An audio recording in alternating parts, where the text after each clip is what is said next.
Hi everyone, मेरा नाम है सत्यम और इस वीडियो में हम लोग देखने वाले हैं कि हम इफ़ स्टेटमेंट के साथ कंपैरिजंस का इस्तेमाल कैसे कर सकते हैं।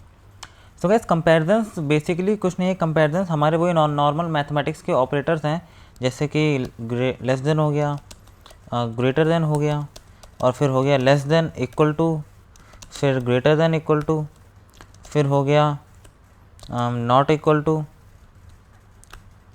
फिर हो गया नॉट लेस देन, या फिर आप कह सकते हो ग्रेटर देन ही हो गया वो। तो ये जो चीज़ें हैं ये बेसिकली हमारे कंपैरिजन ऑपरेटर्स हैं, राइट। तो इनका इस्तेमाल हम लोग कर सकते हैं कुछ चीज़ों को कंपेयर करने के लिए, और उससे हम लोग एक कंडीशन ले सकते हैं और हम उस कंडीशन को हम लोग अपने इफ़ स्टेटमेंट्स के अंदर यूज़ कर सकते हैं। तो चलिए देखते हैं हम लोग कैसे यूज़ कर सकते हैं। एक एग्जांपल है जो कि काफ़ी ज़्यादा अच्छा एग्जांपल है, बेसिकली काफ़ी ज़्यादा यूज़ होता है और यूजुअली ये स्टैंडर्ड एग्जांपल है जो कि हम बताया जाता है लोगों को। सो अगर हम लोग एक फंक्शन बनाएं, मैथ्स फंक्शन, जैसे कि हम लोगों ने कुछ वीडियोस पहले देखा था एक फंक्शन मैथ मॉड्यूल से, मैथ्स फंक्शन हम लोगों ने देखा था। तो मैथ्स फंक्शन क्या करता था कि अगर हम लोग इसमें कुछ भी डाल देते, जैसे कि 2 डाला और 5 डाल दिया, तो मैथ्स फंक्शन क्या करता था कि हमें बेसिकली, मैं थोड़ा बड़ा कर देता हूँ इसे, हाँ, हमें बेसिकली मैथ्स फंक्शन क्या करता था, 2 और 5 में जो भी बड़ा था वो नंबर हमें रिटर्न कर देता था। अब हमें यही फंक्शन बनाना है खुद से, ठीक है। तो हम लोग ये कर सकते हैं इफ़ स्टेटमेंट्स और कंपैरिजन ऑपरेटर्स की मदद से। तो चलिए इसे बनाते हैं। तो मैं बना रहा हूँ एक नया फंक्शन, तो मैं इस्तेमाल करूँगा डेफ कीवर्ड, डेफ, ठीक है। और अब यहाँ पे फंक्शन का नाम हम लोग डालेंगे तो मैक्स नंबर, और अब हम इसमें 4 नंबर डाल देते हैं, ठीक है। थोड़ा सा अच्छा फंक्शन बनाते हैं। इसमें हम लोग 4 नंबर के लिए यहाँ पे वेरिएबल डाल देते हैं, num1, num2, num3 and num4, ठीक है। तो हमारे 4 वेरिएबल्स हो गए। हम लोग पता करेंगे इन चारों में से सबसे बड़ा कौन सा है। सो अब मैं इसमें कॉलन लगा के यहाँ पे नीचे से अपना कोड लिखना स्टार्ट कर रहा हूँ। सो सबसे पहले तो हमें पता करना होगा कि क्या num1, हम लोग चेक करेंगे क्या num1 इन तीनों से बड़ा है, ठीक है। तो वो हम लोग यहाँ पे इफ़ कंडीशंस की मदद से चेक कर सकते हैं, ठीक है। सो यहाँ पे मैं लिख रहा हूँ if num1 is greater than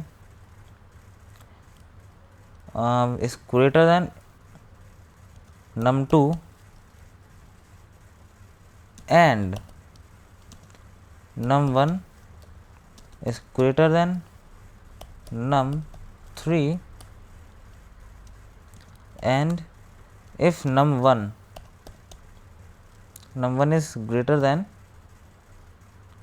num4। अब तो हम लोगों ने यहाँ पे करा क्या, बेसिकली यहाँ पे हम लोग 3 कंडीशन लिख रहे हैं, मतलब है तो ये पूरी एक ही कंडीशन गाइस, ठीक है। इसका जो आउटपुट आएगा वो या तो ट्रू आएगा इस पूरी कंडीशन का, या फिर फॉल्स आएगा, और वो ट्रू और फॉल्स हमें इफ़ स्टेटमेंट में मिल जाएगा, और इफ़ स्टेटमेंट चेक करेगा कि वो ट्रू है या फॉल्स है। अगर ट्रू है तो वो अपने अंदर के एग्जीक्यूट कर देगा सारे स्टेटमेंट, और अगर फॉल्स है तो वो नेक्स्ट स्टेटमेंट पे चला जाएगा, नेक्स्ट एलिफ स्टेटमेंट पे या फिर एल्स स्टेटमेंट पे चला जाएगा। तो गाइस यहाँ पे हो क्या रहा है, हम लोग चेक कर रहे हैं कि क्या num1 num2 से बड़ा है। हम लोगों ने ग्रेटर देन का यहाँ पे साइन लगाया, तो क्या num1 num2 से बड़ा है। और फिर हम लोग चेक करें क्या num1 num3 से बड़ा है, और फिर हम लोग चेक कर रहे हैं कि num1 जो है वो num4 से बड़ा है, यानी कि नंबर 1 नंबर 2 से बड़ा है, या नंबर 1 नंबर 3 से बड़ा है, और नंबर 1 नंबर 4 से बड़ा है। हम लोग ये चेक कर रहे हैं, ठीक है। और यहाँ बीच में हम लोगों ने एंड फंक्शन का, एंड ऑपरेटर का इस्तेमाल करा है, जो कि हमने पिछले वीडियो में देखा था जब हम लोग इफ स्टेटमेंट सीख रहे थे। तो यहाँ पे क्या होने वाला है कि अगर इन तीनों में से कोई एक भी फॉल्स हो जाता है, ठीक है, अगर जो num1 है वो इन तीनों में से किसी एक से भी छोटा होता है, तो हम लोग क्या करते हैं, यहाँ पे ये पूरी जो कंडीशन है ये बेसिकली फॉल्स हो जाएगी, ठीक है। तो इसका मतलब है कि अगर कोई एक भी नंबर से num1 हमारा छोटा है, तो ये जो पूरी कंडीशन है ये फॉल्स हो जाएगी, और हमारी इफ़ स्टेटमेंट को मिलेगा फॉल्स, क्योंकि हम लोगों ने एंड का इस्तेमाल करा है। और बेसिकली एंड में क्या होता है कि अगर कोई एक भी कंडीशन जो है वो फॉल्स हो रही है, तो पूरी की पूरी कंडीशन को फॉल्स कर दिया जाता है, ठीक है। कोई एक भी चीज़ जो यहाँ पे जो हम लोगों ने लिखा हुआ है, कोई एक भी चीज़ अगर यहाँ पे फॉल्स हो जाती है तो वो पूरी कंडीशन को फॉल्स कर देगा, और यहाँ पे हमें इफ़ स्टेटमेंट में फॉल्स मिलेगा, ठीक है। इसका मतलब ये होगा कि num1 जो है वो सबसे बड़ा नंबर नहीं है, और अगर ये ट्रू हो जाती हैं तीनों तो हम लोग यहाँ पे लिख सकते हैं कॉलन लगा के num1 प्रिंट num1, यहाँ पे ये नंबर तो हम लोगों को यहाँ पे str फंक्शन इस्तेमाल करना होगा। यहाँ पे हम लोग लिखेंगे num1, फिर हम लोग कॉन्कैटिनेट करेंगे अपनी स्ट्रिंग्स को, इज़ द बिगेस्ट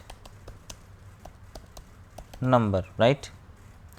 तो हम लोग को अभी यहाँ पे ये देखना है कि सबसे बड़ा कौन सा है, ठीक है। तो हम लोगों ने बस सिंपली क्या करा है, num1 को यानी कि नंबर 1 को चेक कर लिया कि वो सबसे बड़ा है कि नहीं है। हम लोगों ने उसे तीनों से कंपेयर करा है, ठीक है, तीनों नंबर से बाकी के।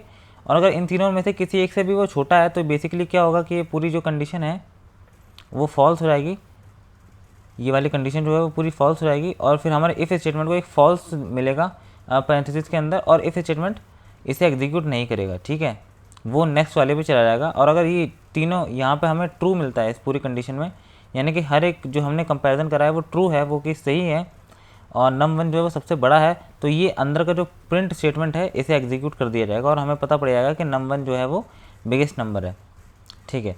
अब अगर ये यहाँ पे फॉल्स आता है और यहाँ पे num1 जो है बिगेस्ट नंबर नहीं है, फिर हम लोग क्या करेंगे, तो उसके लिए हम लोग नया इफ स्टेटमेंट बनाएंगे जिसको हम लोग एलिफ कहेंगे। सो एलिफ बेसिकली एल्स इफ होता है, जो कि हम लोगों ने पिछले वीडियो में देखा था। अब हम लोग यहाँ क्या करेंगे, num2 को चेक करेंगे बाकी सभी नंबर से। तो यहाँ पे मैं num2 को चेक कर रहा हूँ कि क्या num2 बड़ा है बाकी सभी नंबर से। तो हम लोग num2 को पहले num1 से चेक करते हैं, उसके बाद हम लोग एंड लगाते हैं, उसके बाद हम लोग num2 को चेक करते हैं num3 से, और उसके बाद दोबारा से एंड लगाते हैं और हम लोग चेक करते हैं num2 को num4 से। और अब अगर यहाँ पे num2 जो है वो सबसे बड़ा है तो ये पूरी जो कंडीशन है ये ट्रू हो जाएगी। और अगर इनमें से किसी एक से भी छोटा होगा तो एंड ऑपरेटर हम लोगों ने हर जगह इस्तेमाल करा है, जिस वजह से ये पूरी जो कंडीशन होगी वो फॉल्स हो जाएगी, ठीक है। तो अगर ये पूरी कंडीशन ट्रू होती है और हमारा एलिफ जो स्टेटमेंट हम लोगों ने यहाँ पे लिखा है इसे एक ट्रू इन पैरेंथेसिस के अंदर मिलता है, तो वो क्या करेगा, तो वो अपने अंदर के स्टेटमेंट्स को एग्जीक्यूट कर देगा। तो हम लोग यहाँ पे लिख देते हैं प्रिंट num2 str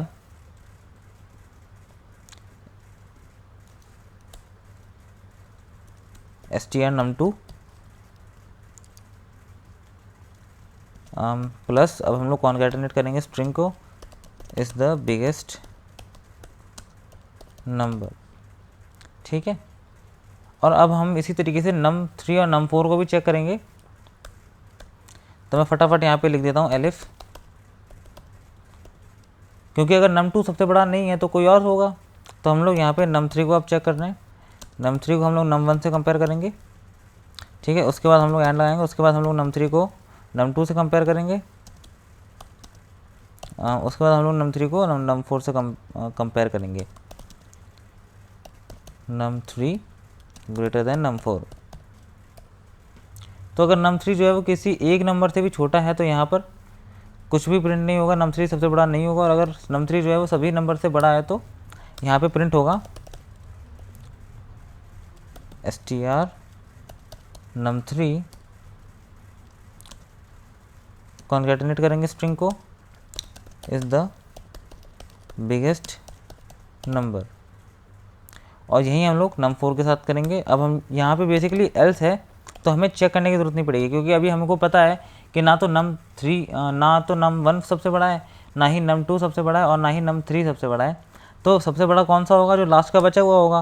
तो यहाँ पर हम लोग लिख देंगे प्रिंट str num4, फिर यहाँ पे हम लोग लिखेंगे कॉन्कैटिनेट करेंगे स्ट्रिंग को, इज़ द बिगेस्ट नंबर, ठीक है।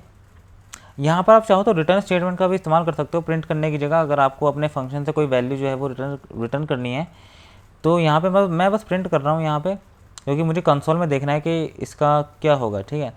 मैं यहाँ पे कुछ रिटर्न नहीं कर रहा हूँ। आप चाहो तो रिटर्न कर सकते हो। अगर आपको अपनी इस वैल्यू को किसी और फंक्शन में इस्तेमाल करना है तब आप लोग रिटर्न स्टेटमेंट का इस्तेमाल करोगे, जो कि हम लोगों ने कुछ वीडियोस पहले देखा था। तो मैं बेसिकली यहाँ पे फंक्शन बना चुका हूँ। अब मैं यहाँ पे क्या करूँगा, इस फंक्शन को यहाँ पे कॉल कर लूँगा नीचे, सो फंक्शन का नाम है मैक्स नंबर, और इसमें मैं नंबर डाल देता हूँ 3, 7, 8, 22। ठीक है, अब मैं यहाँ पे बेसिकली हम लोगों ने यहाँ पे कॉल कर लिया फंक्शन, तो अब हमको इसे रन करना है। हम लोग अगर इसे रन करते हैं, अब आप देख सकते हो कि यहाँ पे लिख के आ गया है, यहाँ पे हमारी स्ट्रिंग आई है 22 इज़ द बिगेस्ट नंबर, जो कि सही है। यहाँ पर क्या हुआ, हमने num1 क्या डाला था 3, फिर हमने डाला था 7, फिर हमने डाला था 8, फिर हमने डाला था 22। तो बेसिकली क्या हुआ कि सबसे पहले तो 3 का कंपैरिजन हुआ बाकी तीनों नंबर से, जो कि हमें पता पड़ेगा कि जो 3 है वो बेसिकली छोटा है। ठीक है, यहाँ पे 3 जो है किसी से भी बड़ा नहीं है, तो इफ स्टेटमेंट जो था यहाँ पे ये वाली कंडीशन जो थी वो फॉल्स हो गई थी, और ये वाला स्टेटमेंट प्रिंट नहीं हुआ। फिर हम लोगों ने num2 यानी कि 7 को कंपेयर करा, वो भी फॉल्स हो गया क्योंकि 7 भी छोटा था, 8 भी छोटा था 22 से, और लास्ट में फिर हमको पता पड़ा कि 22 ही होगा सबसे बड़ा नंबर, क्योंकि अगर तीनों नंबर जो हैं वो सबसे बड़े नंबर नहीं है तो बाकी बचा हुआ नंबर ही सबसे बड़ा होगा। सो कुछ इस तरीके से काम करता है गाइस ऑपरेटर्स हमारे इफ़ स्टेटमेंट्स के साथ। सो ऑपरेटर्स जो होते हैं ना गाइस, देखो ज़रा, अगर आप इस चीज़ का रिजल्ट निकालोगे num1 ग्रेटर देन num3, तो इसका रिजल्ट जो होगा वो कोई वैल्यू तो होगा नहीं, वो कोई नंबर तो होगा नहीं, वो तो बस ट्रू और फॉल्स ही होता है। तो इसीलिए हम लोग कंपेरिजन्स को इस्तेमाल कर सकते हैं अपने इफ़ स्टेटमेंट्स के साथ, क्योंकि वो ट्रू और फॉल्स देते हैं। और हम लोग एक और टाइप का कंपेरिजन इस्तेमाल कर सकते हैं। अगर मैं यहाँ पर एक और फंक्शन बनाऊँ, ठीक है, एक और फंक्शन बनाते हैं हम लोग स्ट्रिंग कंपेयर करने के लिए, कंपेयर अंडरस्कोर स्ट्रिंग। ठीक है, अगर मैं चाहता हूँ कि एक स्ट्रिंग मैंने दी है, मतलब 2 स्ट्रिंग मैंने दी हैं, ठीक है, और वो दोनों इक्वल हैं या नहीं है, अगर मैं वो जानना चाहता हूँ, तो उसके लिए भी मैं एक फंक्शन बना रहा हूँ। तो मैं यहाँ पे लिख देता हूँ string1 एंड देन string2। ठीक है, 2 मैंने स्ट्रिंग दी है और मैं जानना चाहता हूँ कि क्या वो इक्वल हैं, मतलब सेम है बिल्कुल, तो मैं उसके लिए इक्वल टू ऑपरेटर का इस्तेमाल करूँगा। तो मैं यहाँ पे लिखूँगा if string1 double is equals to string2। Guys यहाँ पे डबल इज इक्वल्स टू हम लोगों ने इसीलिए लिखा है क्योंकि डबल इज इक्वल्स टू जो प्रोग्रामिंग में होता है वो मैथमेटिक्स में इक्वल टू होता है। ओके, और यहाँ पे प्रोग्रामिंग में जो इक्वल टू का अगर सिंगल साइन लगाओगे आप, अगर ऐसे लगाओगे, तो ये जो है वो कंपैरिजन ऑपरेटर नहीं है, वो असाइनमेंट ऑपरेटर है। ये जो सिंगल इक्वल टू है वो इस्तेमाल हम लोग करते हैं वेरिएबल्स में वैल्यू असाइन करने के लिए, ना कि वेरिएबल्स की वैल्यू कंपेयर करने के लिए। अगर आपको कंपेयर करना है तो आपको डबल इज इक्वल्स टू का साइन लगाना होगा, तब पाइथन को पता पड़ता है कि हाँ आप चाहते हो कि हम लोग इसकी वैल्यू और इसकी वैल्यू को कंपेयर करें, ना कि स्ट्रिंग 2 की वैल्यू को स्ट्रिंग 1 की वैल्यू में डाल दें। ठीक है, अगर आप सिंगल 2 का ऑपरेटर लगाते हो तो यही होगा, तो इसलिए हम लोग डबल इज इक्वल्स टू का ऑपरेटर लगा रहे हैं यहाँ पे। सो मैं यहाँ पर कॉर्नर लगाता हूँ, तो मतलब है कि अगर हमारी स्ट्रिंग 1 और स्ट्रिंग 2 जो है वो सेम है, तो यहाँ पे प्रिंट हम लोग लिखेंगे, प्रिंट लिखते हैं हम लोग यहाँ पे दीज 2 स्ट्रिंग्स आर इक्वल।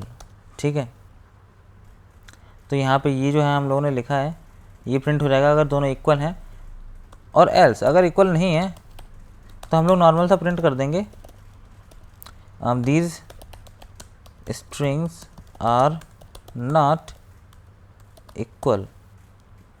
तो ये वाला जो स्टेटमेंट है वो प्रिंट हो जाएगा अगर इक्वल नहीं है तो अब हम लोग इसको कॉल करके देखते हैं। हमारे फंक्शन का नाम है कंपेयर स्ट्रिंग्स, तो मैं इसी के नीचे कॉल कर लेता हूँ कंपेयर स्ट्रिंग, और हम लोग स्ट्रिंग डाल देते हैं। पहले स्ट्रिंग हम लोग डाल देते हैं डॉग। ठीक है, स्ट्रिंग है तो हमें कोटेशन मार्क इस्तेमाल करना होगा डॉग, और दूसरी हम लोग डाल देते हैं केक। और ये दोनों स्ट्रिंग जो है वो इक्वल नहीं है, क्योंकि डॉग में डी आ रहा है, केक में सी आ रहा है, ऊपर से डॉग में सिर्फ 3 वर्ड्स हैं, 3 अल्फ़ाबेट्स हैं, केक में 4 हैं, तो बेसिकली ये दोनों सेम नहीं है। तो जिसका जो आना चाहिए वो ये वाला प्रिंट स्टेटमेंट आना चाहिए, नॉट इक्वल। अगर मैं अब इसे रन करता हूँ, आप देख सकते हो कि सबसे पहला जो स्ट्रिंग प्रिंट हुआ है वो ये है कि 22 इज़ द बिगेस्ट नंबर, जो कि आ रहा है इस फंक्शन से, हम लोगों ने ये फंक्शन भी कॉल करता मैक्स नंबर का, और उसके बाद जो हमारा प्रिंट हो रहा है वो आ रहा है हमारा कंपेयर स्ट्रिंग फंक्शन से, these strings are not equal, ठीक है, क्योंकि ये दोनों स्ट्रिंग इक्वल नहीं है। अगर मैं यहीं पे मैं लिख दूँ डॉग, ठीक है, इसके बाद अगर मैं इसे रन करूँ तो तब अब आप देख सकते हो यहाँ पे लिखा है these two strings are equal, ठीक है, और ऊपर हमारा लिखा है 22 इज़ द बिगेस्ट नंबर। तो गैस कुछ इस तरीके से हम लोग कंपैरिजन ऑपरेटर्स का इस्तेमाल करते हैं अपने इफ़ स्टेटमेंट्स में, और बेसिकली काफ़ी सारे कंपैरिजन ऑपरेटर्स हैं। अगर आप चेक करना चाहते हो कि कितने हम लोग ऑपरेटर्स इस्तेमाल कर सकते हैं, तो फिर आपको बस गूगल पे जाना है और सर्च करना है। सो गैस गूगल पे हम लोग सिंपली सर्च कर लेंगे कंपैरिजन ऑपरेटर्स इन पाइथन, और आपको यहाँ पे काफ़ी सारे कंपैरिजन ऑपरेटर्स मिल जाएंगे। यहाँ पे पहले लिंक पे ही क्लिक कर लेते हैं हम लोग। तो आपने देखा कि हम लोगों ने इन तीनों ऑपरेटर्स का इस्तेमाल कर ही लिया है। हम लोगों ने इसका इस्तेमाल कर लिया है, इसका इस्तेमाल कर लिया है, ये ग्रेटर देन, लेस देन और एक डबल इक्वल टू का हम लोगों ने इस्तेमाल कर लिया है यहाँ पे। फिर ये है नॉट इक्वल टू का sign, if X is not equal to Y, if X is greater than equal to Y, if X is less than equal to Y, आप इनका भी इस्तेमाल कर सकते हैं। यहाँ पर आपको दिया एग्जांपल्स भी दिए हैं छोटे छोटे। सो बेसिकली काफ़ी सारे ऑपरेटर्स हैं, और आप इंटरनेट पे जाके चेक कर सकते हैं कि कौन कौन से ऑपरेटर्स हैं, और उनको आप प्रैक्टिस कर सकते हैं कि हाँ इस ऑपरेटर से ये होता है। तो आप ज़रूर इसकी प्रैक्टिस करिए गाइस। और इफ़ स्टेटमेंट्स काफ़ी ज़्यादा इंपॉर्टेंट स्टेटमेंट्स होते हैं पाइथन में, या फिर किसी भी लैंग्वेज में आपको इनका इस्तेमाल आना ही चाहिए, आपको प्रीटी मच हर जगह इस्तेमाल करना होगा गाइस। तो बेटर यही होगा कि आप इसकी प्रैक्टिस करिए, आप खुद अपने फंक्शन बना के देखिए और इसकी प्रैक्टिस करिए गाइस। सो गाइस अगर आपके कोई भी क्वेश्चंस है तो आप या तो मुझे कमेंट कर सकते हैं नीचे कमेंट बॉक्स में, या फिर आप मुझे इंस्टाग्राम और लिंक्डइन पर जाके कांटेक्ट कर सकते हैं, और मैं आपको वहाँ पर डाउट सॉल्व कर दूँगा। सो अगर आपको ये वीडियो पसंद आया हो गाइस तो please like share and subscribe, and अब हम मिलेंगे एक नए वीडियो में एक नए टॉपिक के साथ। तब तक के लिए बाय।